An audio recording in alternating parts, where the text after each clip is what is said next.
अरे है ना।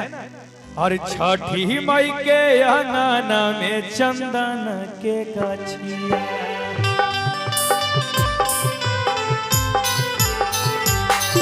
और छठी मई के अंगना में चंदन के गछिया,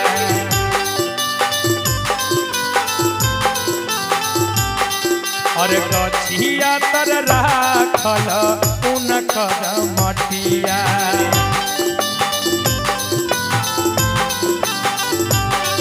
और ताही तर कोयलिया करई सोर को ताही तर कोयलिया करई सोर को और छठी मई के अंगना में चंदन के गछिया, गछिया तर राखल उनकर मटिया, और ताही तर कोयलिया करई सोर ताही चढ़ी कोयलिया करई सोर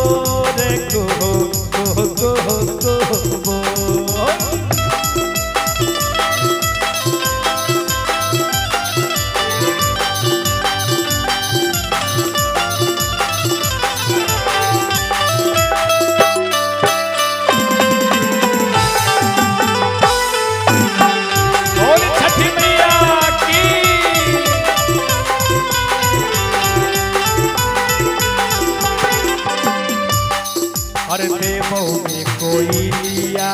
जू गई दानावा,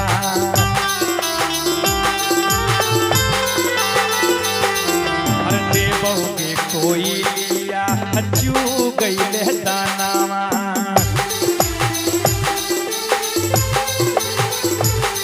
और तहीने के हमारा बताया छठी मैया कहाँ के लगी, तहीने के हमारा बताया छठी मैया कहाँ के लगी। तो इसके उत्तर में कल्पना जी गाए हैं क्या? अरे आज छठी मैया छठिन कुंजे के द्वार पर,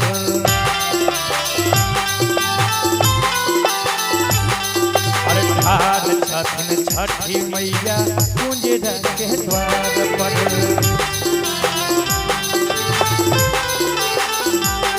और छठी मैया जानी लो खुलावा के लोभी भेलखिन, छठी मैया जानी लो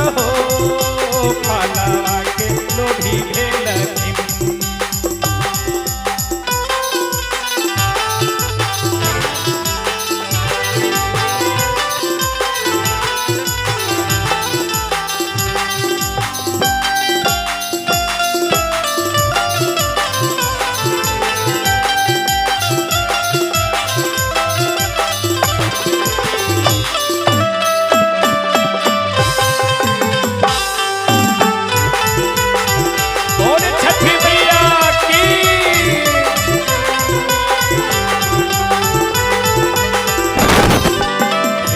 के कोई अमृत फल भोजनवा,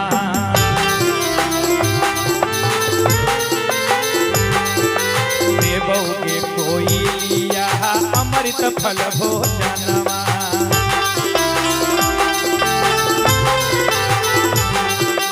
तहीने के हमारा बताया छठी मैया कहाँ के लखिन, तहीने के हमारा बताया छठी मैया कहाँ के लखिन, तहीने के हमारा बताया छठी मैया कहाँ के लखिन। आर छठिन छठी मैया, आर छठिन छठी मैया डोमावा के द्वार पर,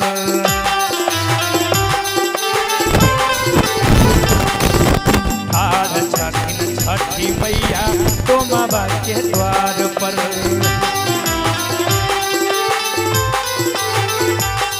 और छठी मैया जानी लो सुबावा के लोभी भेलखिन, छठी मैया जानी लो